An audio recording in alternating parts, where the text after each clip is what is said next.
ಸರ್ವಮಂಗಳ ಮಾಂಗಲ್ಯೆ ಶಿವೆ ಸರ್ವಾರ್ಥ ಸಾಧಿಕೆ ಶರಣ್ಯೆ ತ್ರ್ಯಂಬಕೆ ದೇವಿ ನಾರಾಯಣಿ ನಮೋಸ್ತುತೆ. ಇಂದು ನವರಾತ್ರಿಯ 8ನೆಯ ದಿನದ ಪೂಜೆಯನ್ನು ನಾವು ಮಾಡುವಂಥದ್ದು. ಹಾಗಾದರೆ 8ನೆಯ ದಿನ ಪೂಜೆಯನ್ನು ಮಾಡುವಾಗ ನಾವು ದುರ್ಗಾಷ್ಟಮಿ ಅಂತ, ಅಂದರೆ 8ನೇ ದಿನವನ್ನು ನಾವು ದುರ್ಗಾಷ್ಟಮಿ ಅಂತ ಕರೆಯುವಂಥದ್ದು. ಹಾಗಾಗಿ ದುರ್ಗೆಯನ್ನು ಇಂದು ನಾವು ಆರಾಧಿಸುವಂತಹ ದಿನ. ಇದನ್ನು ನಾವು ದುರ್ಗಾಷ್ಟಮಿ ಎಂಬುದಾಗಿಯೇ ಇದು ಪ್ರಖ್ಯಾತವಾಗಿರುತ್ತದೆ. ಅಂದು ಜನರು ತಾವು ಬಳಸುವ ನಿತ್ಯ ಆಯುಧಗಳನ್ನು, ನಾವು ವರ್ಷ ಪೂರ್ತಿ ಅನೇಕ ಕೆಲಸ ಕಾರ್ಯಗಳಲ್ಲಿ ನಾವು ತೊಡಗಿರ್ತೇವೆ. ಕೆಲಸ ಕಾರ್ಯ ಅಂತ ಹೇಳುವಾಗ ಅನೇಕ ನಾವು ಆಯುಧಗಳನ್ನು, ಮಿಷನರಿಗಳನ್ನು, ಪರಿಕರಗಳನ್ನು ನಾವು ಉಪಯೋಗ ಮಾಡುವಂಥದ್ದು ವಾಡಿಕೆ. ಇಂದು ನಮ್ಮ ಕೆಲಸ ಕಾರ್ಯಗಳೆಲ್ಲವನ್ನೂ ನಾವು ಬದಿಗಿರಿಸಿ ಅಂದು ನಾವು ಉಪಯೋಗಿಸುವಂಥ, ದಿನನಿತ್ಯವೂ ಉಪಯೋಗಿಸುವಂಥ ಆ ಆಯುಧಗಳನ್ನು ಅಥವಾ ಮಿಷನರಿಗಳನ್ನು ನಾವು ಅದನ್ನು ಶುದ್ಧ ಮಾಡಿ ಅದನ್ನು ತೊಳೆದು ಅಲ್ಲಿ ನಾವು ಮುಖ್ಯವಾಗಿ ಪೂಜಿಸುವಂಥ ದಿನ. ಇದು ದುರ್ಗಾಷ್ಟಮಿಯ ದಿನ ಪೂಜಿಸುವಂಥದ್ದು. ಹಾಗಾದರೆ ಇಷ್ಟು ದಿನಗಳಲ್ಲಿ ಈ 8ನೆಯ ದಿನವನ್ನೇ ಯಾಕೆ ಪೂಜಿಸುತ್ತಾರೆ, ಯಾಕೆ ಈ ರೀತಿಯ ಕ್ರಮವನ್ನು ಆಚರಿಸುತ್ತಾರೆ ಎಂಬುದನ್ನು ನಾವು ತಿಳಿಯುವುದಾದರೆ, ಪೂಜಿಸುವ ದಿನ ಇಂದದ್ದರಿಂದ ಆ ಪಾಂಡವರು ಕೂಡ, ಅಂದರೆ ಪಾಂಡವರು ವನವಾಸವನ್ನು 12 ವರ್ಷ ವನವಾಸ, 1ನೇ ವರ್ಷ ಅಜ್ಞಾತವಾಸ, ಈ ಅಜ್ಞಾತವಾಸವನ್ನು ಅನುಭವಿಸುತ್ತಿರುವಂಥ ಸಂದರ್ಭದಲ್ಲಿ ಅವರು ಗುರುತನ್ನು ಇನ್ನೊಬ್ಬರಿಗೆ ಸಿಗಬಾರದೆಂಬಂಥ ಕಾರಣದಿಂದ ಅವರು ತಮ್ಮ ಶಸ್ತ್ರಾಸ್ತ್ರಗಳೆಲ್ಲವನ್ನು ಕೂಡ ಒಂದು ಮರದಲ್ಲಿ ಕಟ್ಟಿ ಇಟ್ಟು ಹೋಗುವಂಥದ್ದು. ಈ ಕಟ್ಟುವಂಥ ಸಂದರ್ಭದಲ್ಲಿ ಈ ಅಜ್ಞಾತವಾಸ ಮುಗಿದು ಅವರು 8 ದಿನ ಈ ದುರ್ಗಾಷ್ಟಮಿಯನ್ನು ಅಲ್ಲಿ ಭಯಭಕ್ತಿಯಿಂದ ಅಲ್ಲಿ ಆಚರಿಸುವಂಥದ್ದು. ಈ ದುರ್ಗಾಷ್ಟಮಿಯ ಪೂಜೆಯನ್ನು ಮಾಡಿದ ನಂತರ ಈ ದಿನದಂದು ತಾವು ಇಟ್ಟಂತಹ ಶಸ್ತ್ರಾಸ್ತ್ರಗಳನ್ನು ಕೆಳಕಿಳಿಸಿ ಅದನ್ನು ಪೂಜಿಸಿದ ದಿನ. ಆ ಕಾರಣದಿಂದ ಪಾಂಡವರು ಇದರಿಂದ ಶ್ರೇಯಸ್ಸು ಪಡೆದರೆಂಬ ಕಾರಣಕ್ಕಾಗಿ ನಾವು ಲೋಕದಲ್ಲಿ ಎಲ್ಲರೂ ಕೂಡ ಈ ದಿನದಂದು ತಾವು ಉಪಯೋಗಿಸುವಂತಹ ಶಸ್ತ್ರಾಸ್ತ್ರಗಳನ್ನು, ಅರ್ಥಾತ್ ಉಪಕರಣಗಳನ್ನು ಇಂದು ಪೂಜಿಸುವಂತಹ ದಿನ ಆಗಿದೆ. ಇದನ್ನು ನಾವು ಆಯುಧ ಪೂಜೆ ಅಂತ ಎಲ್ಲರೂ ಸಾಮಾನ್ಯ ಜನರು ಕರೆಯುವಂಥದ್ದು. ಹಾಗೆಯೇ ರಾಕ್ಷಸಿ ಸ್ವಭಾವದವರು ಯಾಕೆ ಈ ಪೂಜೆಯ ಹಿನ್ನೆಲೆಗೇನು ಎಂಬುದನ್ನು ನಾವು ಕಾಣುವುದಿದ್ದರೆ, ರಾಕ್ಷಸಿ ಸ್ವಭಾವದವರು ಭಯೋತ್ಪಾದಕರಾಗಿ ಲೋಕವನ್ನು ನಡುಗಿಸಲು ಹೊರಟಿದ್ದಾರೆ. ಇದು ನೋಡಿ, ಈ ಶಬ್ದ ಅಂತ ಹೇಳುವಂಥದ್ದು, ಈ ಮಾತಂತ ಹೇಳುವಂಥದ್ದು ಎಲ್ಲರೂ ಒಪ್ಪಬೇಕಾಗ್ತದೆ. ಹಿಂದೆ 4 ವೇದಗಳಲ್ಲೂ ಕಾಲದಲ್ಲೂ ಕೂಡ 4 ಯುಗಗಳಲ್ಲೂ ಕೂಡ ಈ ರಾಕ್ಷಸಿ ಸ್ವಭಾವದವರಂತ ನಾವು ಕಾಣ್ತೇವೆ. ಕೃತೇಶ ರೇಣುಕಾ ಮೃತ್ಯು, ಅಂದರೆ ಆ ಕೃತ್ಯ ಯುಗದಲ್ಲಿ ಆ ರೇಣುಕೆಯ ಕಾರಣದಿಂದ ಪರಶುರಾಮ ಅನೇಕ ದುಷ್ಟ ರಾಕ್ಷಸರನ್ನು ದುಷ್ಟರಾದವರನ್ನು ಅಲ್ಲಿ ಮರ್ದನ ಮಾಡಿರುವಂಥದ್ದು. ಹಾಗೆ ತ್ರೇತಾಯುಗದಲ್ಲಿ ಅಲ್ಲಿ ರಾಮ ರಾವಣನನ್ನು ಕೊಂದ ಕತೆ ಕಾಣ್ತೇವೆ. ಹಾಗೆ ಇಲ್ಲಿ ನಾವು ಈ ದುಷ್ಟ ಸ್ವಭಾವದವರಂತೇಳುವಂಥದ್ದು ಪ್ರತಿ ಯುಗದಲ್ಲೂ ಇದ್ದಾರೆ, ಈಗಲೂ ನಮ್ಮಲ್ಲಿ ಇದ್ದಾರೆ. ಈಗ ನಮ್ಮ ಜೊತೆಯಲ್ಲೇ ಅಂತಹ ಭಯೋತ್ಪಾದಕರಿದ್ದಾರೆ. ಒಬ್ಬರನ್ನು ಕಂಡ್ರೆ ಇನ್ನೊಬ್ಬರಿಗಾಗುವುದಿಲ್ಲ, ಇನ್ನೊಬ್ಬರನ್ನು ಹೇಗೆ ನಾವು ನಾಶ ಮಾಡಬೇಕು ಅಂತ ಹೇಳುವಂಥ ಮನೋವೃತ್ತಿಯವರನ್ನೇ ನಾವು ಕಾಣ್ತೇವೆ. ಅಂತಹ ದಾನವರು ಈ ಹಿಂದೆಯೂ ಇದ್ದರು. ಹೇಗೆ ಇದ್ದರು ಅಂದರೆ, ಅವರು ಚಂಡನಾಗಿಯೋ, ಮುಂಡನಾಗಿಯೋ, ಶುಂಭ, ನಿಶುಂಭ, ಮಹಿಷ ಹೀಗೆ ಅನೇಕ ಹೆಸರುಗಳನ್ನು ಪಡೆದು ದೇವತೆಗಳಿಂದ ವರವನ್ನು ಪಡೆದು ಲೋಕಕಂಟಕರಾಗಿ ಮೆರೆಯುತ್ತಿದ್ದರು. ತ್ರಿಲೋಕಗಳಿಗೂ ಇವರು ಭಯೋತ್ಪಾದನೆಯನ್ನು ಉಂಟು ಮಾಡ್ತಿದ್ರು. ಅಂತಹ ಮಹಿಷರು ಬರಲಿ ಅಥವಾ ಇಂತಹ ಅನೇಕ ಭಯೋತ್ಪಾದಕರು ಬರಲಿ, ಆಗ ನಾವು ಆರಾಧಿಸುವಂತಹ ಈ ದೇವಿ ಮಾತ್ರ ಅವರನ್ನು ಲಕ್ಷಿಸಲಿಲ್ಲ, ಅವರನ್ನು ಕ್ಷಮಿಸಲಿಲ್ಲ. ಹೇಗೆ ಅವರನ್ನು ನಿಗ್ರಹ ಮಾಡಿದ್ಲು, ಹೇಗೆ ಅವರನ್ನು ಕೊಂದರು ಎಂಬುದನ್ನು ನಾವು ನೋಡುವುದಾದರೆ, ಅವರು ಯಾವುದೇ ರೂಪದಿಂದ ಬರಲಿ ಆಕೆ ಹೆದರಲಿಲ್ಲ, ಬೆದರಲಿಲ್ಲ. ಏನು ಮಾಡಿದ್ಲು ಮತ್ತೆ ಅಂದರೆ, ದುರ್ಗಾ ಮಾತೆ ಅಲ್ಲಿ ಮುಳ್ಳನ್ನು ಮುಳ್ಳಿನಿಂದಲೇ ತೆಗೆಯಬೇಕೆಂಬಂಥ ಒಂದು ಮಾತು ಎಲ್ರಿಗೂ ಗೊತ್ತಿದೆ. ಮುಳ್ಳನ್ನು ತೆಗಿಬೇಕಾದ್ರೆ ನಾವು ಕೊಡಲಿಯನ್ನು ಉಪಯೋಗ ಮಾಡಲಿಕ್ಕೆ ಆಗುವುದಿಲ್ಲ. ಹಾಗೆ ಈ ದೇವಿ ಕೂಡ ತನ್ನಲ್ಲಿ ಅಗಾಧವಾದಂಥ ಶಕ್ತಿ ಸಾಮರ್ಥ್ಯ ಇದ್ದರೂ ಕೂಡ ಅಲ್ಲಿ ಯಾವ ರಾಕ್ಷಸರನ್ನು ಹೇಗೆ ಮರ್ದಿಸಬೇಕು, ಅವರು ಯಾವ ರೀತಿಯ ವರವನ್ನು ಪಡೆದರು, ಆ ವರವನ್ನು ಪಡೆದಾಗ ಆ ವರಕ್ಕೆ ವಿರುದ್ಧವಾಗಿ ಅವರನ್ನು ಕೊಲ್ಲಬೇಕು ಎಂಬುದನ್ನು ಆಲೋಚಿಸಿ ಮುಳ್ಳನ್ನು ಮುಳ್ಳಿನಿಂದಲೇ ತೆಗೆಯಬೇಕೆಂಬಂಥ ಉದ್ದೇಶದಿಂದ ಇಲ್ಲಿ ನಾವು ನೋಡಬೇಕಾದ್ದು, ರಕ್ತ ಬೀಜಾಸುರರು ಬಂದಾಗ ಆಕೆ ರಕ್ತೇಶ್ವರಿಯಾದರು. ಹಿಂದಿನ ಪ್ರವಚನದಲ್ಲಿ ನಾವು ಅದನ್ನು ನೋಡಿದ್ದೇವೆ. ರಕ್ತ ಬೀಜಾಸುರರು ಬಂದಾಗ ದೇವಿ ಹೇಗೆ ಮರ್ದನ ಮಾಡಿದ್ಲು ಅಂದರೆ, ರಕ್ತ ಬೀಜಾಸುರ ಅಂದರೆ ಒಂದು ಹನಿ ರಕ್ತ ಅವರದ್ದು ಭೂಮಿಗೆ ಬಿದ್ದಾಗ ಅಂತಹ 100 ರಕ್ತ ಬೀಜಾಸುರ ಮರು ಸೃಷ್ಟಿಗೊಳ್ಳುವಂಥದ್ದು. ಅದೇ ರೀತಿಯಾದಂಥ ಶಕ್ತಿಯನ್ನು ಪಡೆದುಕೊಳ್ಳುವಂಥದ್ದು. ಹಾಗಾದರೆ ಇಲ್ಲಿ ದೇವಿ ಅದಕ್ಕೆ ಏನು ಮಾಡಿದ್ಲು? ಇವರನ್ನು ಕೊಲ್ಲುವ ಬಗೆ ಹೇಗೆ, ಇವರನ್ನು ನಿಗ್ರಹ ಮಾಡುವ ಬಗೆ ಅಂದರೆ ಅಗಾಧವಾದಂತಹ ನಾಲಿಗೆಯನ್ನು ಚಾಚಿ ಆ ರಕ್ತ ಬೀಜಾಸುರರನ್ನು ಅಲ್ಲಿ ಕೊಂದು ಆ ರಕ್ತವನ್ನು ಪಾನ ಮಾಡಿ ಒಂದು ತೊಟ್ಟು ರಕ್ತವೂ ಕೂಡ ಭೂಮಿಗೆ ಬೀಳದಂತೆ ಮಾಡಿ ಆ ರಕ್ತ ಬೀಜಾಸುರರನ್ನು ಕೊಂದು ಕಳೆಯದ್ದದ್ದು. ಹಾಗಾಗಿ ರಕ್ತ ಬೀಜಾಸುರರು ಬಂದಾಗ ಈಕೆ ರಕ್ತೇಶ್ವರಿಯಾದಳು. ಧೂಮ್ರಾಕ್ಷನು ಬಂದಾಗ ಕೋಪದಿಂದ ಭಸ್ಮ ಮಾಡಿದ್ಲು. ಯಾಕಂದರೆ ನಾವು ವೈರಿಗಳನ್ನು ನಿಗ್ರಹ ಮಾಡುವಾಗ ಒಂದು ಸಾಮ, ದಾನ, ಭೇದ, ದಂಡ ಅಂತೇಳುವಂಥ ಒಂದು ಚತುರೋಪಾಯಗಳಿವೆ. ಆದರೆ ಆ ಧೂಮ್ರಾಕ್ಷ ಅಂತೇಳುವಂಥ ರಾಕ್ಷಸ ಬಂದಾಗ ಅವು ಯಾವೂ ಉಪಯೋಗ ಆಗುವುದಿಲ್ಲ ಎಂಬುದನ್ನು ದೇವಿ ತನ್ನ ಜ್ಞಾನ ದೃಷ್ಟಿಗಿಂದ ಕಂಡುಕೊಂಡ್ಳು. ಅವಳಿಗೆ ಗೊತ್ತಾಯಿತು, ಜಾಣನಿಗೆ ಇಲ್ಲಿ ಏನು ಇವನಲ್ಲಿ ಮಾತು ಮಾಡಿದರೆ ಪ್ರಯೋಜನ ಇಲ್ಲ, ಇವ ಕೋಣನಾಗಿದ್ದಾನೆ, ಆದ್ದರಿಂದ ಇವನಿಗೆ ಚಡಿಯೇಟೇ ಬೇಕೆಂಬುದಾಗಿ ಆತನನ್ನು ದುರುಗುಟ್ಟಿ ನೋಡಿ ಕೋಪಾಗ್ನಿಯಿಂದ ಆತನನ್ನು ಭಸ್ಮವನ್ನಾಗಿ ಮಾಡ್ತಾಳೆ. ಚಂಡಮುಂಡರು ಬಂದಾಗ ಚಾಮುಂಡಿ ಆಗ್ತಾಳೆ, ಮಹಿಷಾಸುರನು ಬಂದಾಗ ಮಹಿಷಮರ್ದಿನಿ ಆಗ್ತಾಳೆ. ಹೀಗೆ ಅನೇಕ ರಾಕ್ಷಸರು ಬಂದಾಗ ಅವರನ್ನು ಕೊಲ್ಲುವಾಗ ವಿವಿಧ ರೂಪಗಳನ್ನು ತಾಳಿ ಅವರನ್ನು ಮರ್ದಿಸಿ ಲೋಕ ಕಲ್ಯಾಣವನ್ನು ಉಂಟು ಮಾಡಿತ್ತು. ಹಾಗೆ ದುರ್ಗಮವಾದಂಥ ಕಾಡು ಪ್ರದೇಶಗಳಲ್ಲಿ ಈಕೆ ಸಂಚರಿಸಿದ್ದರಿಂದ ಈಕೆಯನ್ನು ನಾವು ದುರ್ಗೆ ಎಂಬುದಾಗಿ ಕರಿತೇವೆ. ಹಾಗೆ ನವದುರ್ಗೆ ಅಂತೇಳಿ ಕರೆಯುವಂಥದ್ದು, ನವದುರ್ಗ ಆರಾಧನೆ ಅಂತೇಳಿ ಕರೆಯುವಂಥದ್ದು.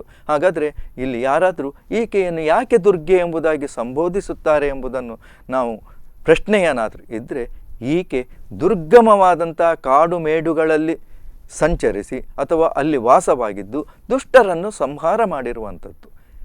ಇದನ್ನು ನಾವು ಕಾಣ್ತೇವೆ. ಯಾಕಂದರೆ ಮುಖ್ಯವಾಗಿ ಶುಂಭ ನಿಶುಂಭರೆಂಬಂಥ ರಾಕ್ಷಸರು ಅಲ್ಲಿ ದುರ್ಗಮವಾದ ಪ್ರದೇಶಕ್ಕೆ ಬಂದು ಅಲ್ಲಿ ಯುದ್ಧ ಮಾಡಿ ಅಲ್ಲಿ ಪ್ರಾಣವನ್ನು ಕಳೆದುಕೊಂಡದ್ದು. ಅಲ್ಲಿ ಈಕೆ ವಾಸ್ತವ್ಯವಾಗಿರುವಂಥದ್ದು. ನನ್ನನ್ನು ವಿವಾಹವಾಗಬೇಕಾದ್ರೆ ನನ್ನನ್ನು ಸೋಲಿಸಿ ವಿವಾಹವಾಗಬೇಕು ಅಂತ ಈ ಮಾತನ್ನು ಕೇಳಿದಂಥ ಶುಂಭ ನಿಶುಂಭರು ಅಲ್ಲಿಗೆ ಆಗಮಿಸುವಂಥದ್ದು. ಹಾಗೆ ಈಕೆ ದುರ್ಗಮವಾದಂಥ ಸಾಮಾನ್ಯ ಜನರಿಗೆ ಅಲ್ಲಿ ಹೋಗಲಿಕ್ಕೆ ಸಾಧ್ಯವಿಲ್ಲ ಅಂಥ ಪ್ರದೇಶದಲ್ಲಿ ವಾಸವಾದ್ದರಿಂದ ಈಕೆಯನ್ನು ದುರ್ಗಾಮಾತೆ ಎಂಬುದಾಗಿ ನಾವು ಕರೀತಾ ಇದ್ದೇವೆ. ಹಾಗೆ ಈಕೆಯ ಅವತಾರ ಹಿನ್ನೆಲೆ ಇದನ್ನು ನಾವು ವೀಕ್ಷಕರಿಗೆ ತಿಳಿಸಲೇಬೇಕಾಗ್ತದೆ. ಅನೇಕ ದಿನ ನವವಿಧವಾದಂಥ ದೇವಿಯ ವಿಚಾರ ಕುರಿತು ಚಿಂತನೆ ಮಾಡಿದಂಥ ಸಂದರ್ಭದಲ್ಲಿ ಈಕೆ ಯಾಕೆ ಅವತಾರವಾದಳು, ಈ ಶಕ್ತಿ ಯಾಕೆ ಉದ್ಭವವಾಯಿತು ಎಂಬುದನ್ನು ನಾವು ಖಂಡಿತವಾಗಿಯೂ ಕಂಡುಕೊಳ್ಬೇಕಾಗ್ತದೆ. ಹಾಗಾಗಿ ಮತ್ತು ಹೇಗೆ ಅವತಾರವಾಯಿತು, ಅವತಾರವನ್ನು ಯಾಕೆ ಮಾಡಿದ್ಲು ಮತ್ತು ಹೇಗೆ ಅವತರಿಸಿದ್ಲು ಎಂಬುದನ್ನು ನಾವು ತಿಳಿಯುವುದಾದರೆ, ಮುಖ್ಯವಾಗಿ ಹರಿಯ ಕ್ರೋಧ, ಹರನ ಕೋಪ, ಬ್ರಹ್ಮನ ಸಿಟ್ಟು ಇವು ಅಧಿಕವಾಗಿ ಅವರವರ ಮುಖದಿಂದ ಒಂದೊಂದು ತೇಜಸ್ಸು ಆವಿರ್ಭವಿಸಿತು. ಹಾಗಾದರೆ ಹರಿಯ ಕೋಪ ಯಾಕೆ? ಸ್ಥಿತಿ ಅಂದರೆ ಸೃಷ್ಟಿ, ಸ್ಥಿತಿ, ಲಯ ಅಂತೇಳುವಂಥದ್ದು 3 ವಿಚಾರಗಳು, 3 ಕಾರ್ಯಗಳು. ಅದರಲ್ಲಿ ಸ್ಥಿತಿಕರ್ತನಾದಂಥ ನಮ್ಮೆಲ್ಲರನ್ನೂ ಕೂಡ ಸಲಹಬೇಕಾದಂತಹ ಆ ದೇವರಿಗೆ ಅರ್ಥಾತ್ ವಿಷ್ಣುವಿಗೆ ಈ ರಾಕ್ಷಸರು ಬಂದಾಗ ಅವರನ್ನು ಕೊಲ್ಲಿಕ್ಕಾಗಲಿಲ್ಲಲ್ವ, ಸಾಮಾನ್ಯ ಜನರಿಗೆ ನಾವು ರಕ್ಷಣೆಯನ್ನು ಕೊಡಲಿಕ್ಕಾಗಲಿಲ್ಲಲ್ವ, ಈ ರೀತಿಯಾದಂತಹ ಕ್ರೋಧ ಆತನಲ್ಲಿ ಉಂಟಾಯಿತು. ಇನ್ನು ಹರನ ಕೋಪ, ಯಾಕೆ ಹರನಿಗೆ ಕೋಪ ಆಯಿತು ಅಂದರೆ, ನಾನು ಲಯಕರ್ತನಾಗಿದ್ದರೂ ಕೂಡ ಇವರನ್ನು ನನಗೆ ಕೊಲ್ಲಿಕ್ಕಾಗಲಿಲ್ಲಲ್ಲ, ಈ ದುಷ್ಟರನ್ನು ಹರಣ ಮಾಡಲಿಕ್ಕಾಗಲಿಲ್ಲವ ಎಂಬಂಥ ಹಿನ್ನೆಲೆಯಿಂದ ಅಲ್ಲಿ ಕೋಪ. ಬ್ರಹ್ಮದೇವನಿಗೆ ಸಿಟ್ಟು, ವರವನ್ನು ಕೊಟ್ಟದ್ದು ಬ್ರಹ್ಮದೇವನೇ, ಇದರಿಂದ ಶಕ್ತಿಯನ್ನು ಸಂಚಯನ ಮಾಡಿಕೊಂಡು ಬಂದು 3 ಲೋಕಕ್ಕೆ ಕಂಟಕ ಉಂಟಾದಂಥ ಇವರನ್ನು ನನ್ನಿಂದಾಗಿ ಈ ರೀತಿಯಾದಂಥ ಕೆಟ್ಟ ಕಾರ್ಯವನ್ನು ಮಾಡಿದರಲ್ಲ ಎಂಬಂಥ ಕಾರಣದಿಂದ ಆ ಬ್ರಹ್ಮದೇವನಿಗೆ ಸಿಟ್ಟು. ಈ ಕಾರಣದಿಂದ ಅವರ ಮುಖಗಳಿಂದ ಒಂದೊಂದು ತೇಜೋಪುಂಜವು ಹೊರಕ್ಕೆ ಹೊಮ್ಮಿತು, ತೇಜಸ್ಸು ಹೊರಹೊಮ್ಮಿತು. ಹಾಗೆ ಇದರಂತೆ ಇಂದ್ರಾದಿ ದೇವತೆಗಳು, ಅಷ್ಟದಿಕ್ಪಾಲಕರಿದ್ದರು, ಅನೇಕ ದೇವತೆಗಳಿದ್ದರು. ಇವರು ಕೂಡ ಕ್ರೋಧಿತರಾಗಿ ಕೋಪದಿಂದ ಅವರ ಮುಖದಿಂದಲೂ ತೇಜಸ್ಸು ಹೊರಹೊಮ್ಮಿತಂತೆ. ಇವರಿಗೆ ಕೋಪ, ಪ್ರತಿಯೊಬ್ಬರು ತಪಸ್ಸನ್ನು ಆಚರಿಸಿಕೊಂಡು ಬಂದು ಇಲ್ಲಿ ದೇವಲೋಕಕ್ಕೆ ದಾಳಿಗೆತ್ತು ದೇವತೆಗಳನ್ನು ಓಡಿಸುವಂಥದ್ದು. ಇದರಿಂದ ಕೋಪಗೊಂಡಂಥ ಇವರ ಮುಖದಿಂದಲೂ ಅಂದರೆ ಭಿನ್ನ ಭಿನ್ನವಾದಂತಹ ತೇಜಸ್ಸು ಅಲ್ಲಿ ಹೊರಹೊಮ್ಮಿತು. ಕೊನೆಗೆ ಎಲ್ಲವೂ ಒಗ್ಗೂಡಿ ತ್ರಿಮೂರ್ತಿಗಳ, ದೇವತೆಗಳ ಎಲ್ಲ ತೇಜಸ್ಸುಗಳು ಒಗ್ಗೂಡಿ ಒಂದು ಬೃಹತ್ತಾದಂಥ ಪರ್ವತ ಆಕಾರವನ್ನು ಹೊಂದಿತಂತೆ. ಆ ತೇಜಸ್ಸು ಅಂತೇಳುವಂಥದ್ದು ಪರ್ವತಾಕಾರವಾಗಿ ರೂಪುಗೊಂಡಿತು. ಹೀಗೆ ಕಣ್ಣು ಕೋರೈಸುವಂಥ ಪ್ರಕಾಶ ವಿಶ್ವವನ್ನೇ ವ್ಯಾಪಿಸಿತಂತೆ. ಈ ಎಲ್ಲ ತೇಜಸ್ಸುಗಳು ಒಂದು ದೊಡ್ಡದಾದಂಥ ತೇಜೋಪುಂಜದಂತೆ ಬೃಹತ್ತಾಗಿ ಅದು ವಿಶ್ವವನ್ನೇ ವ್ಯಾಪಿಸಿತು. ಕ್ಷಣ ಮಾತ್ರದಲ್ಲಿ ಆ ತೇಜೋಪುಂಜ ಅಂತೇಳುವಂಥದ್ದು ಒಂದು ಸುಂದರವಾದಂಥ ಸ್ತ್ರೀ ರೂಪವನ್ನು ಅಲ್ಲಿ ಧರಿಸಿತು, ಸ್ತ್ರೀಯಾಗಿ ಮಾರ್ಪಟ್ಟಿಸಿತು. ಹಾಗೆ ಶಿವನ ತೇಜಸ್ಸು ಆ ಸ್ತ್ರೀ ರೂಪವನ್ನು ತಾಳಿದ್ದಂಥ ಹೇಗೆ ತಾಳಿತು, ಆ ಸ್ತ್ರೀ ರೂಪ ಅಂತ ಹೇಳಲಿಕ್ಕೆ ಬರಲಿಕ್ಕೆ ಕಾರಣ ಏನಂದರೆ ನೋಡಿ, ಅಲ್ಲಿ ಅದಕ್ಕೂ ಕೂಡ ಇಲ್ಲಿ ವಿವರಣೆ ಇದೆ. ಶಿವನ ತೇಜಸ್ಸಿನಿಂದ ಅಲ್ಲಿ ಆ ಸ್ತ್ರೀ ರೂಪಕ್ಕೆ ಮುಖವಾಯಿತು, ಆ ತೇಜಸ್ಸಿನಿಂದ ಮುಖವಾಯಿತು. ಯಮನ ತೇಜಸ್ಸಿನಿಂದ ಅದಕ್ಕೆ ಕೇಶಗಳಾದವು, ತಲೆ ಕೂದಲುಗಳಾದವು. ಹಾಗೆ ವಿಷ್ಣುವಿನ ತೇಜಸ್ಸು ಬಾಹುಗಳಾದವು. ಸೋಮನಿಂದ ಸ್ತನ ಉಂಟಾಯಿತು, ಇಂದ್ರನಿಂದ ನಡು, ವರುಣನಿಂದ ಮೊಣಕಾಲು ಮತ್ತು ತೊಡೆಗಳು, ಭೂದೇವಿಯಿಂದ ನಿತಂಬ, ಬ್ರಹ್ಮನಿಂದ ಆ ದೇಹಕ್ಕೆ ಪಾದವು ಆವಿರ್ಭವಿಸಿತು, ಸೂರ್ಯನಿಂದ ಪಾದದ ಬೆರಳುಗಳು, ವಸುವಿನಿಂದ ಕೈ ಬೆರಳುಗಳು, ಕುಬೇರನಿಂದ ಮೂಗು, ಪ್ರಜಾಪತಿಯಿಂದ ದಂತಗಳು, ಅಗ್ನಿಯಿಂದ 3 ಕಣ್ಣುಗಳು, ದೇವತೆಗಳಿಂದ ಹುಬ್ಬು ಹಾಗೂ ವಾಯುವಿನಿಂದ ಕಿವಿಗಳು ಉಂಟಾಗಿ ಇತರ ದೇವತೆಗಳಿಂದ ಅಲ್ಲಿ ತೇಜಸ್ಸು ಸೇರಿಕೊಂಡು ಅಲ್ಲಿ ಸರ್ವಮಂಗಳೆಯಾದಳು. ಆದ್ದರಿಂದ ಅವಳನ್ನು ಸರ್ವಮಂಗಳ ಮಾಂಗಲ್ಯೆ ಎಂಬುದಾಗಿ ನಾವು ಕರೀತಾ ಇರುವಂಥದ್ದು, ಅವಳನ್ನು ಸ್ತುತಿಸುವಂಥದ್ದು. ದೇವತೆಗಳಲ್ಲಿ ಆಕೆಗೆ ತಮ್ಮ ತಮ್ಮ ಆಯುಧಗಳನ್ನು ಕೊಡುವಂಥದ್ದು. ದೇವತೆಗಳಿಂದ ಹೇಗೆ ದೇಹವನ್ನು ಪಡೆದುಕೊಂಡು ತೇಜಸ್ಸಿನಿಂದ ಹೇಗೆ ಒಂದು ರೂಪ ಪಡೆಯಿತು ಎಂಬುದನ್ನು ನಾವು ತಿಳ್ಕೊಂಡೆವು. ಇನ್ನು ಆಕೆಗೆ ಯಾವ ಯಾವ ದೇವತೆಗಳು ಯಾವ ಯಾವ ಶಸ್ತ್ರಾಸ್ತ್ರಗಳನ್ನು ಕೊಟ್ಟರು ಎಂಬುದನ್ನು ನೋಡುವುದಾದರೆ, ಸರ್ವಮಂಗಳೆಯಾದಂತಹ ಈ ದೇವಿಗೆ ದೇವತೆಗಳೆಲ್ಲರೂ ಆಕೆಗೆ ತಮ್ಮ ತಮ್ಮ ಆಯುಧಗಳನ್ನು ಸಮರ್ಪಿಸಿದರು. ಈಶ್ವರನು ತ್ರಿಶೂಲ, ವಿಷ್ಣುವಿನ ಕೈಯಲ್ಲಿರುವಂಥದ್ದು ಚಕ್ರ, ಅದನ್ನು ಅಲ್ಲಿ ದೇವಿಗೆ ಕೊಡುವಂಥದ್ದು. ಹಾಗೆ ಅಗ್ನಿಯ ಕೈಯಲ್ಲಿರುವಂತಹ ಶಕ್ತಾಯುಧವನ್ನು ಅಲ್ಲಿ ದೇವಿಗೆ ಪ್ರದಾನ ಮಾಡುವಂಥದ್ದು. ವಾಯು ಬಿಲ್ಬಾಣಗಳಿಂದ ಜೊತೆಯಲ್ಲಿ ಶಸ್ತ್ರಾಸ್ತ್ರಗಳನ್ನು ಬತ್ತಳಿಕೆಯನ್ನು ಕೊಡುವಂಥದ್ದು. ಹಾಗೆ ಇಂದ್ರನು ತನ್ನ ಕೈಯಲ್ಲಿರುವಂಥ ವಜ್ರಾಯುಧವನ್ನು ದೇವಿಗೆ ಕೊಡ್ತಾನೆ.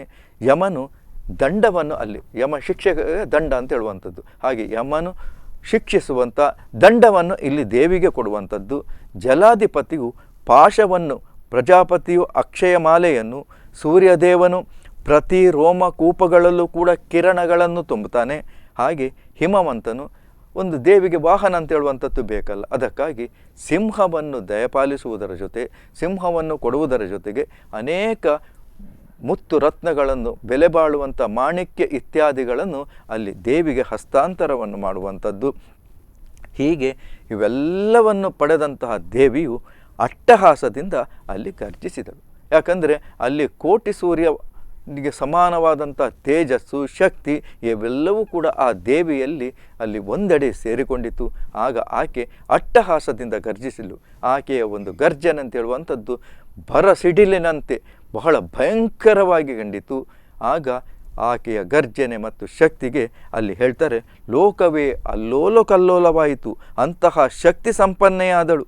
ಹೀಗೆ ದುಷ್ಟ ದಾನವರ ಸಂಹಾರಕ್ಕೆ ಆಕೆ ಅಲ್ಲಿಂದ ಪ್ರಯಾಣವನ್ನು ಮಾಡ್ತಾಳೆ.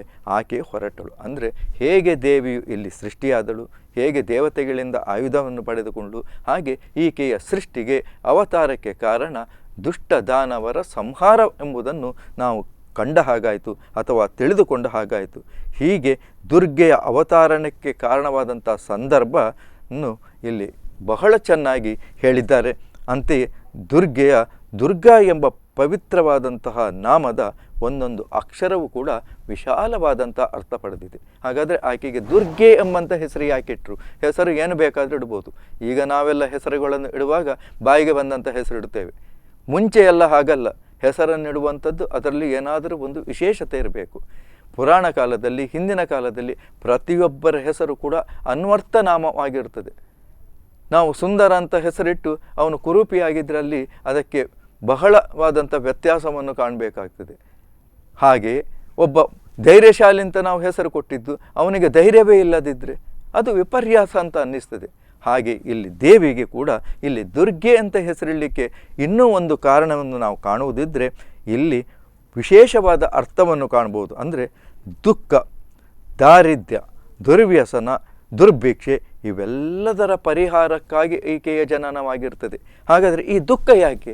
ರಾಕ್ಷಸರ ಜನನದಿಂದ ಇಡೀ 3 ಲೋಕವೇ ದುಃಖಕ್ಕೆ ಒಳಗಾಗಿತ್ತು. ಅದನ್ನು ಕಳೆಯುವುದಕ್ಕಾಗಿ ಬಂದವಳು.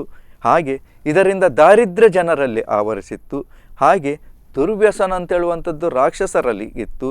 ಹಾಗೆ ಇದರಿಂದಾಗಿ ಯಾವಾಗ ಲೋಕದಲ್ಲಿ ಅರಾಜಕತೆ ಉಂಟಾಗ್ತದೋ ಇದರಿಂದ ದುರ್ಭಿಕ್ಷೆ ಉಂಟಾಗ್ತದೆ.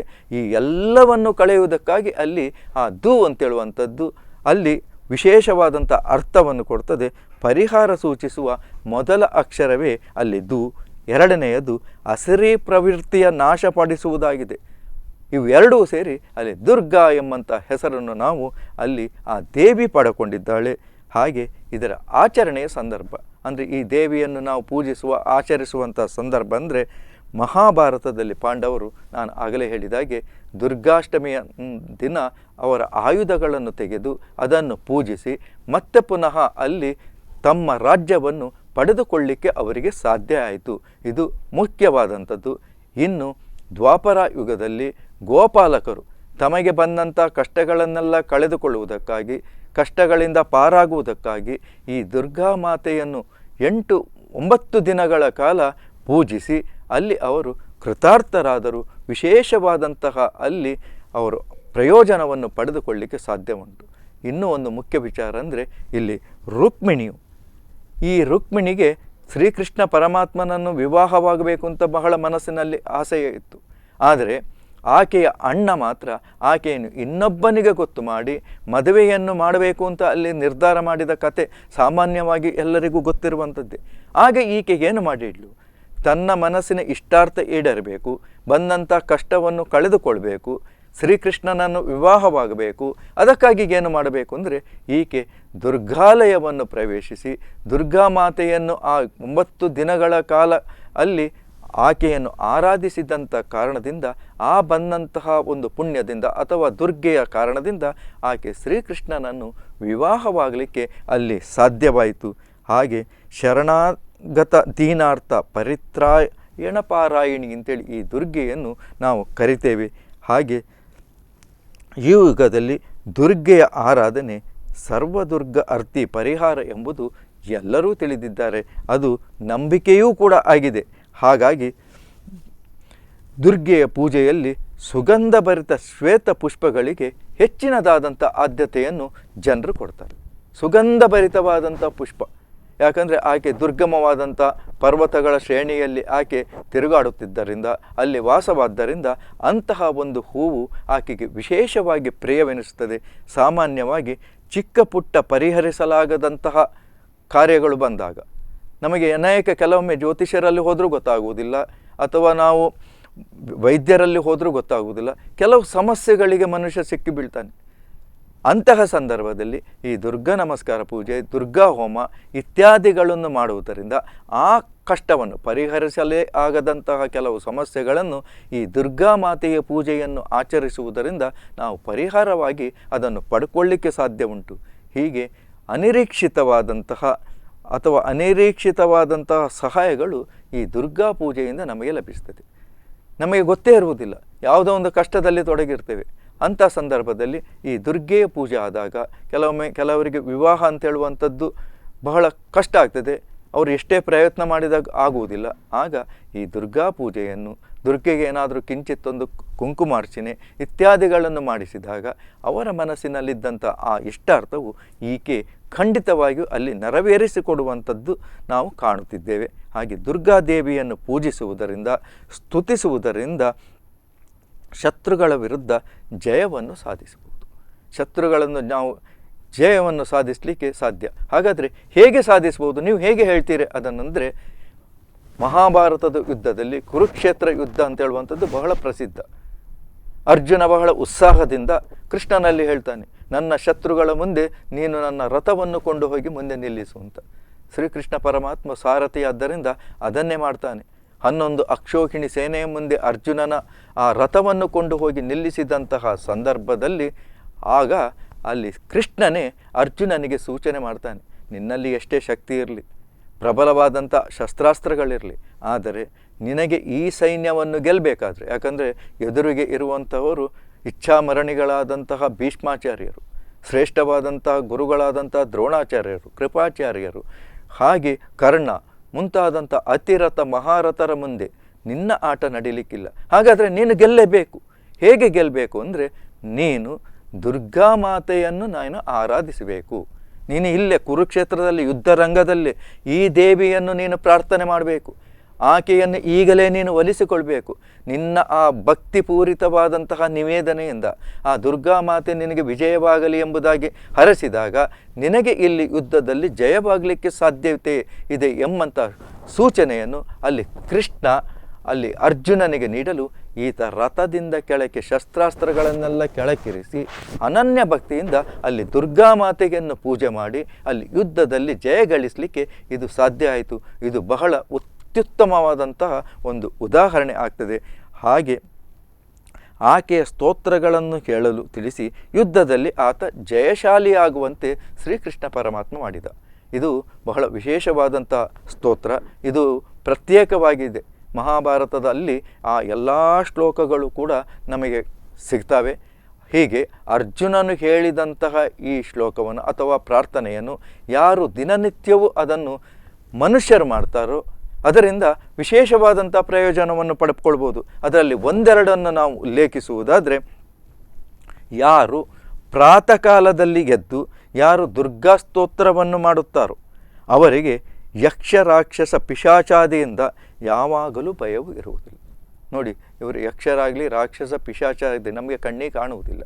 ಆದರೂ ಅಂಥವರ ಉಪಟಳ ಅಂತೇಳುವಂಥದ್ದು ಅಗೋಚರವಾಗಿ ಮಾನವನ ಮೇಲೆ ಇದ್ದೇ ಇರ್ತದೆ. ಅಂತಹ ಭಯವುಳ್ಳವರು ಅಥವಾ ಈ ಪ್ರವಚನವನ್ನು ಯಾರಾದರೂ ಈ ಸಂದರ್ಭದಲ್ಲಿ ಕೇಳಿದವರು ಇದು ಬಹಳ ದೊಡ್ಡದಾದಂಥ ಪ್ರಯೋಜನ. ಅವರು ಈ ಅರ್ಜುನನಿಂದ ಹೇಳಲ್ಪಟ್ಟಂಥ ದುರ್ಗಾ ಸ್ತೋತ್ರವನ್ನು ಅವರು ಪ್ರಾತಃ ಕಾಲದಲ್ಲಿ ಎದ್ದು ಭಯಭಕ್ತಿಯಿಂದ ಪಠಿಸಿದರು ಅಂತಾದರೆ ಅವರಿಗೆ ಖಂಡಿತವಾಗಿಯೂ ಆ ಭಯವನ್ನು ಆ ದೇವಿಯು ನಿವಾರಣೆಯನ್ನು ಮಾಡಿಕೊಡ್ತಾಳೆ. ಹಾಗೆ ಸರ್ಪವೇ ಮೊದಲಾದಂಥ ವಿಷಯುಕ್ತವಾದಂಥ ಹಲ್ಲುಗಳಿರುವಂತಹ ಪ್ರಾಣಿಗಳಿಂದ ಭಯವಿಲ್ಲ, ವಿವಾದದಲ್ಲಿ ಜಯಗಳಿಸುತ್ತಾನೆ. ಆ ಸರ್ಪ ಇತ್ಯಾದಿಗಳ ಪ್ರಾಣಿಗಳಿಂದ ಅವನಿಗೆ ಭಯ ಅಂತ ಇರುವುದಿಲ್ಲ. ಹಾಗೂ ಯಾವುದೇ ರೀತಿಯಾದಂಥ ವ್ಯಾಜ್ಯಗಳಿದ್ದರೆ ವಿವಾದಗಳಿದ್ದರೆ ಆ ವಿವಾದಗಳಲ್ಲಿ ಜಯವನ್ನು ಪಡೆಯುವುದಕ್ಕಾಗಿ ಈ ದುರ್ಗಾ ಸ್ತೋತ್ರವನ್ನು ನಾವು ಪಠಿಸಬೇಕಾಗ್ತದೆ. ಹಾಗೆ ಕೆಲವರಿಗೆ ಅನವಶ್ಯಕವಾಗಿ ಬಂಧನದ ಭೀತಿ ಇರ್ತದೆ, ಬಂಧಿಸುವಂಥ ಸಂದರ್ಭವಿರ್ತದೆ. ಆ ಬಂಧನದ ಭೀತಿಗಿಂದ ಪಾರಾಗಲಿಕ್ಕೂ ಕೂಡ ಈ ದೇವಿಯ ಸ್ತೋತ್ರವನ್ನು ಓದಬೇಕು, ದೇವಿಯ ಪೂಜೆಯನ್ನು ಮಾಡಬೇಕು. ದುರ್ಗಾ ಸ್ತೋತ್ರವನ್ನು ಪಠಿಸುವುದರಿಂದ ಆತ ಬಂಧಮುಕ್ತನಾಗುತ್ತಾನೆ. ದುರ್ಗಾದೇವಿಯ ಅನುಗ್ರಹವಿದ್ದರೆ ವಿಶುದ್ಧವಾದಂಥ ದೋಷರಹಿತವಾದ ಐಶ್ವರ್ಯವನ್ನು ಪಡೆಯುತ್ತಾನೆ. ನೋಡಿ, ಇಲ್ಲಿ ಹೇಳ್ತಾನೆ ವಿಶುದ್ಧವಾದಂಥ ಆತ ಐಶ್ವರ್ಯವನ್ನು. ಯಾಕಂದರೆ ಪ್ರತಿಯೊಬ್ಬ ಮನುಷ್ಯನಿಗೂ ತಾನು ಶ್ರೀಮಂತನಾಗಬೇಕು, ಎಲ್ಲರಿಗಿಂತ ಶ್ರೇಷ್ಠತೆಯನ್ನು ಸಾಧಿಸಬೇಕೆಂಬುದು ಬಹಳ ವಿಶೇಷವಾದಂಥ ಆಶಯವಾಗಿರ್ತದೆ. ಆದರೆ ಅದಕ್ಕಾಗಿ ಮೋಸ, ವಂಚನೆ, ಲಂಚ ಇತ್ಯಾದಿಗಳಿಂದ ಮಾಡಿದಂತಹ ಒಂದು ಸಂಪತ್ತು ಅಂತೇಳುವಂಥದ್ದು ಅದು ಪಾಪೀಭೂಯಿಷ್ಠವಾಗಿರ್ತದೆ. ಯಾಕಂದರೆ ಈ ಪಾಪೀಭೂಯಿಷ್ಠವಾದಂತಹ ಈ ಸಂಪಾದನೆ ಅಂತ ಹೇಳುವಂಥದ್ದು ಬಹಳ ದೋಷಕವಾಗಿರ್ತದೆ. ಯಾಕೆ ದೋಷಕವಾಗಿರ್ತದೆ? ನಾವು ಸಂಪಾದನೆ ಮಾಡುವಂಥದ್ದು ಯಾಕೆ? ನಮ್ಮ ಹೆಂಡತಿ ಮಕ್ಕಳನ್ನು ನಾವು ಚೆನ್ನಾಗಿರಬೇಕು, ಅದನ್ನು ನಾವು ಸ್ವಂತ ಉಪಯೋಗಿಸಿ ನಾವು ಚೆನ್ನಾಗಿರಬೇಕು ಅಂತ. ಆದರೆ ಇಲ್ಲಿ ತಾನು ಮಾಡಿದಂತಹ ಪಾಪ ಪುಣ್ಯಗಳ ಫಲವನ್ನು ತಾನೇ ಉಂಡುತ್ತಿರಬೇಕು. ನಾನು ಏನಾದರೂ ಅನ್ಯಾಯ ಮಾರ್ಗದಿಂದ ಏನಾದರೂ ಸಂಪಾದನೆ ಮಾಡಿದರೆ ಅದು ನನಗೆ ಮಾತ್ರ. ಆ ಸಂಪಾದನೆ ಮಾಡಿದಂಥ ಹಣವನ್ನು ನಾನು ಇನ್ನೊಬ್ಬರಿಗೆ ಕೊಟ್ಟೆ, ಅದರ ಫಲವನ್ನು ನಮ್ಮ ಹೆಂಡತಿಯ ಮಕ್ಕಳು, ಮಿತ್ರರು, ಮತ್ತೊಬ್ಬರು ಅನುಭವಿಸಿದರು. ಆದರೆ ಆ ಫಲ ಅಂತೇಳುವಂಥದ್ದು, ಆ ಪಾಪ ಅಂತೇಳುವಂಥದ್ದು ಅವರಿಗೆ ಹೋಗುವುದಿಲ್ಲ. ಇದೊಂದು ಬಹಳವಾಗಿ ನಾವು ಸರಿಯಾಗಿ ತಿಳ್ಕೊಳ್ಬೇಕು. ಈ ಜ್ಞಾನವನ್ನು ನಾವು ಸರಿಯಾಗಿ ಹೊಂದಬೇಕು. ಅವರಿಗೆ ಹೋಗುವುದಿಲ್ಲ, ಆದರೆ ಆ ಪಾಪದ ಫಲವನ್ನು ನಾವು ಉಣಬೇಕು. ಅವರು ಸಂತೋಷವನ್ನು ಪಡುವಂಥದ್ದು, ಆದರೆ ಮಾಡಿದಂಥ ಪಾಪದಿಂದ ನಾವು ಫಲವನ್ನು ಅನುಭವಿಸಬೇಕು. ಹಾಗಾಗಿ ಇಲ್ಲಿ ನಾವು ತಿಳ್ಕೊಳ್ಬೇಕು ಅಂದರೆ ನಾವು ಪಾಪಗಳನ್ನು ಮಾಡುವ ಮೊದಲು ನೋಡಬೇಕು. ಅಂದರೆ ಉತ್ತಮ ರೀತಿಯಾದಂಥ ಸಂಪಾದನೆಯಿಂದ ನಾವು ಶ್ರೇಯಸ್ಸನ್ನು ಪಡೆದುಕೊಳ್ಳಲಿಕ್ಕೆ ಸಾಧ್ಯವಾಗ್ತದೆ.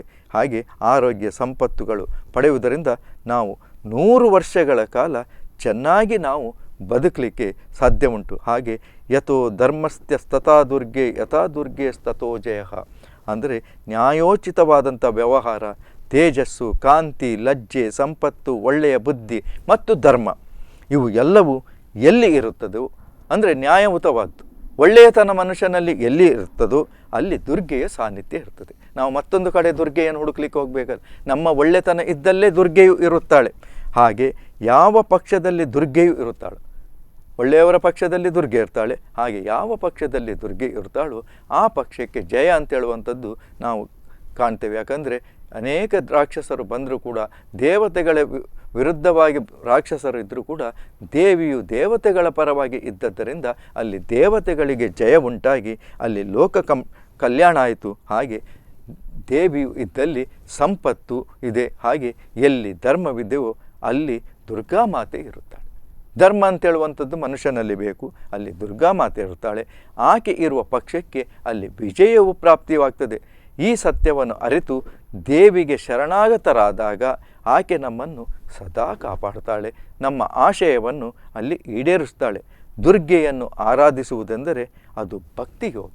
ನಾವು ದುರ್ಗೆಯನ್ನು ಆರಾಧಿಸುವುದರಂದರೆ ಅದು ಯೋಗಗಳಲ್ಲಿ ಅನೇಕ ಯೋಗಗಳಿವೆ. ಅದರ ಭಕ್ತಿ ಯೋಗ, ಜ್ಞಾನ ಯೋಗ ಹೀಗೆಲ್ಲ. ಅಂದರೆ ದುರ್ಗೆಯನ್ನು ಆರಾಧಿಸುವುದರಿಂದ ಭಕ್ತಿ ಯೋಗ ಪರಮ ಸಂತೋಷಕ್ಕೆ ಕಾರಣ ಆಗ್ತದೆ.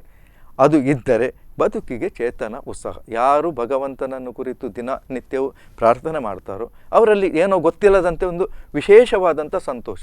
ದಿನನಿತ್ಯ ಒಂದು 9 ಗಂಟೆಗೆ ಕಾಫಿ ಕುಡಿತಾ ಇದ್ದೇವೆ ಅಂತಾದರೆ, ಆ ಅಭ್ಯಾಸ ಆಯಿತು ಅಂತಾದರೆ, ಒಂದು ದಿನ ಕಾಫಿ ನಮಗೆ ಸಿಕ್ಕಲಿಲ್ಲ ಅಂತಾದರೆ ನಾವು ಏನೋ ಒಂದು ಕಳ್ಕೊಂಡ ಹಾಗೆ ಆಗ್ತದೆ, ಏನೋ ಒಂದು ಕಿರಿಕಿರಿ ಅನ್ನಿಸ್ತದೆ. ಹಾಗೆ ನಾವು ದಿನನಿತ್ಯ ಒಂದು ಸಮಯದಲ್ಲಿ ದೇವತಾ ಪ್ರಾರ್ಥನೆ, ದೇವತಾ ಸೇವೆ ಮಾಡ್ತಾ ಉಂಟು ಅಂತಾದರೆ ಒಂದು ದಿನ ಬಿಟ್ಟರೆ ನಮಗೆ ಏನೋ ಒಂದು ರೀತಿ ಕಳ್ಕೊಂಡ ಹಾಗಾಗ್ತದೆ. ಆದ್ದರಿಂದ ಅದು ನಮಗೆ ಜೀವನೋತ್ಸಾಹವನ್ನು ದೇವತಾ ಪ್ರಾರ್ಥನೆಯಿಂದ ನಾವು ಕಂಡುಕೊಳ್ಳಲಿಕ್ಕೆ ಸಾಧ್ಯವಿರ್ತದೆ. ಹಾಗಾಗಿ ಆ ದಿನದ ಬಳಿ ಬಂದ ಅಂದರೆ ನಾವು ದುರ್ಗೆಯನ್ನು ಆರಾಧಿಸಬೇಕು. ದುರ್ಗೆಗಿಂದ ನಾವು ವಿಶೇಷವಾದಂಥ ಶ್ರೇಯಸ್ಸನ್ನು ಪಡಿಬೇಕು. ಭಕ್ತಿ ಎಂಬುದು ನದಿ ಇದ್ದ ಹಾಗೆ. ಯಾಕೆ ಈ ಮಾತನ್ನು ಹೇಳ್ತೇವೆ ಅಂದರೆ, ಸದಾ ಅದು ಹರಿಯುತ್ತಿರುತ್ತದೆ. ಭಕ್ತಿ ಅಂತ ಹೇಳುವಂಥದ್ದು ಸದಾ ಇರುವಂಥದ್ದು, ಮಧುರವಾಗಿ ಸ್ವಚ್ಛಂದವಾಗಿ ಇರುತ್ತದೆ. ಆ ನದಿಯ ಬಳಿ ಒಬ್ಬ ಬರ್ತಾನೆ ನೋಡಿ. ಈ ಭಕ್ತಿ ಅಂತ ಹೇಳುವ ನದಿಯ ಬಳಿಯಲ್ಲಿ ಒಬ್ಬ ಬರ್ತಾನೆ. ಹೀಗೆ ಬಂದಂತಹ ಸಂದರ್ಭದಲ್ಲಿ ನಾವು ಸ್ನಾನ ಮಾಡಬೇಕು ಅಂತ ಅಲ್ಲಿ ಕೇಳಿಕೊಂಡ, ಅದು ಒಪ್ತದೆ. ಹಾಗೆ ಇನ್ನೊಬ್ಬ ಅಲ್ಲಿ ಸ್ನಾನ ಮಾಡಬೇಕು ಅಂತ ಅಲ್ಲಿ ಬರ್ತಾನೆ, ಅವನ ಮೇ ಕೊಳಕಾಗಿರ್ತದೆ. ಅಲ್ಲೂ ಆ ನದಿ ಕೇಳ್ತದೆ, ಓ ನೀನು ಸ್ನಾನ ಮಾಡ್ಬೋದು ಅಂತ. ಇವನು ಪ್ರಶ್ನೆ ಮಾಡ್ತಾನೆ, ನನ್ನ ಮೇ ಅಂತೇಳುವಂಥದ್ದು ಕೊಳೆಯಾಗಿದೆ, ಸ್ನಾನ ಮಾಡ್ಬೋದು ಅಂತ. ಆಗ ಆ ಭಕ್ತಿ ಅಂತೇಳುವ ನದಿ ನನಗೆ ಮೇಲು ಅಂತೇಳುವಂಥದ್ದಿಲ್ಲ, ಕೀಳು ಅಂತೇಳುವಂಥದ್ದಿಲ್ಲ, ಬಡವ ಬಲ್ಲಿದ ಅಂತೇಳುವ ಯಾವುದೇ ರೀತಿಯಾದಂಥ ವ್ಯತ್ಯಾಸವಿಲ್ಲ. ನೀವು ಯಾರು ಕೂಡ ನನ್ನ ಈ ಭಕ್ತಿ ಎಂಬ ಈ ನದಿಯಲ್ಲಿ ನೀವು ಮಿಂದೇಳ್ಬೋದು, ತನ್ಮೂಲಕ ಸುಕೃತಿಯನ್ನು ಪಡಬಹುದು. ಹಾಗಾಗಿ ಭಕ್ತಿ ಎಂದರೆ ಅಲ್ಲಿ ಸಂತೋಷ, ಪರಮ ಪ್ರೇಮ ಸ್ವರೂಪ ಅಂತ ಹೇಳಿ ಅಲ್ಲಿ ನಮಗೆ ತಿಳಿದು ಬರ್ತದೆ. ಹಾಗಾಗಿ ನವರಾತ್ರಿಯ ಈ ಪರ್ವ ಕಾಲದಲ್ಲಿ ಆ ದೇವಿಯನ್ನು, ಅಷ್ಟದುರ್ಗೆಯನ್ನು ನಾವು ಸ್ತುತಿಸುವುದಲ್ಲದೆ ಅಂದು ನಾವು ಉಪಯೋಗಿಸುವಂತಹ ಎಲ್ಲ ಆಯುಧಗಳನ್ನು ಪೂಜಿಸುವುದರಿಂದ ಮುಂದಿನ ಅನೇಕ ವರ್ಷಗಳವರೆಗೆ ಅಥವಾ ಮುಂದಿನ ವರ್ಷದವರೆಗೆ ನಾವು ವಿಶೇಷವಾದಂಥ ಶ್ರೇಯಸ್ಸನ್ನು ಪಡೆಯಬಹುದು, ಆಕೆ ಅನುಗ್ರಹಕ್ಕೆ ನಾವು ಪಾತ್ರರಾಗಬಹುದು ಎಂಬುದನ್ನು ನಾವು ಹೇಳುತ್ತಾ ಆ ದೇವಿಯ ಚರಣಾರವಿಂದಗಳಿಗೆ ಈ ಪ್ರವಚನವನ್ನು ಅರ್ಪಿಸ್ತಾ ಇದ್ದೇನೆ. ಓಂ ತಸ್.